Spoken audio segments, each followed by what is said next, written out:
اللہ کی عبادت کرنے کے لیے بھی تم سے سند لینی پڑے گی کہ مولوی صاحب اجازت دے نفل پڑھ لیں، اجازت لینی پڑے گی۔ اور بندے بڑے سمجھدار ہیں، وہ کوئی سیاسی بندہ دوسری پارٹی کا آ جائے تو اسے مطمئن کر لیتے ہیں، کوئی مسئلہ دوسری جماعت کا مسئلہ پوچھ لے کہتے ہیں مولوی صاحب پوچھ کے دساں گا۔ یہ موٹی سی بات ہے، شبرات کو کیا ہوتا ہے؟ عبادت۔ کیا ہوتا ہے؟ بول کے بتائے۔ یہی ہوتا ہے نا، تو اس کے لیے سرٹیفکیٹ کی ضرورت ہے جی۔ والذین یبیتون لربہم سجدا وقیاما، اللہ فرماتے ہیں میرے بندے ساری رات گزار دیتے ہیں یا قیام کرتے ہوئے یا سجدہ کرتے ہوئے، اس کے لیے سرٹیفکیٹ کی ضرورت ہے۔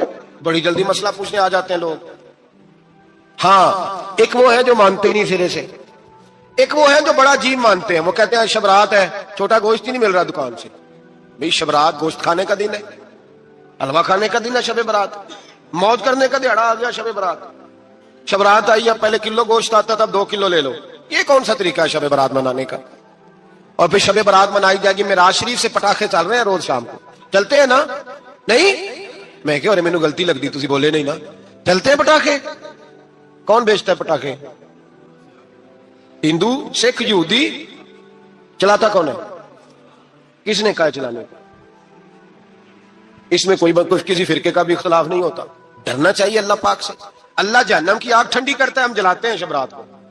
رب فرماتے ہیں ٹھنڈی ہوگی، ہم جلا رہے ہیں۔ بچے پٹاخوں کے پیسے پڑوسی سے لے کے آتے ہیں کہ ہم سے لیتے ہیں؟ ہم منع کیوں نہیں کرتے؟ جوتے نہ پالش کرنے پہ تو تھپڑ لگتے ہیں، تو پٹاخے والے بچے کو نہیں پوچھا جا سکتا؟ باپ کی ذمہ داری ہے، اور محدثین نے مسئلہ لکھا ہے اگر بچہ نابالغ کوئی غلطی کرتا ہے تو اس کا باپ ذمہ دار ہے، جواب دے اس کی جگہ پہ۔ ان کو سمجھائیں، شب برات آئے گی، پھر توبہ ہوگی، ہر مسجد سے رونے کی آواز آئے گی، زور زور سے لوگ روئیں گے، تڑپیں گے، اجتماعات ہوں گے، بڑے بڑے اجتماعات ہوں گے، توبہ کریں گے لوگ، کریں گے نا انشاءاللہ تعالی، آئیں گے نا لوگ مسجدوں میں، پھر سویرے جھوٹ بند ہو جائے گا نا، اگلی صبح ملاوٹ ختم، کم تولنا ختم۔ یہ کیسی توبہ ہے؟ وہ دکاندار جو شبرات والے دن غلط سوجی فروخت کر رہا ہے، ملاوٹ والی چینی بیچ رہا ہے، تاکہ دوائیوں میں دھوکہ دیتے ہیں لوگ، دوائیوں میں دھوکہ دیتے ہیں۔ ایک ڈاکٹر خود مجھے کہنے لگے، وہ میرے دوست ہیں، ہلکا پھلکا کورس کیا ہوا ہے، کہتے ہیں میرے دوست ہیں کئی سارے لوگ، تو ایک ایسا ہی ہمارے شعبے کا آدمی تھا، تو اپنے ابا جی کو وہ ڈرپ لگانے لگا، تو ابا جی کہنے لگے پتر مینوں اصلی لا دے تیری مہربانی، مینوں اصلی لا دے تیری مہربانی، لوکھا علی نہ لا دے۔ یہ حال ہو گیا۔ دوا مجھے بتائیں وہ قوم اخلاقی طور پہ کتنی گر چکی ہے جو دوائیوں میں زہر بیچتی ہے، دوائیوں میں۔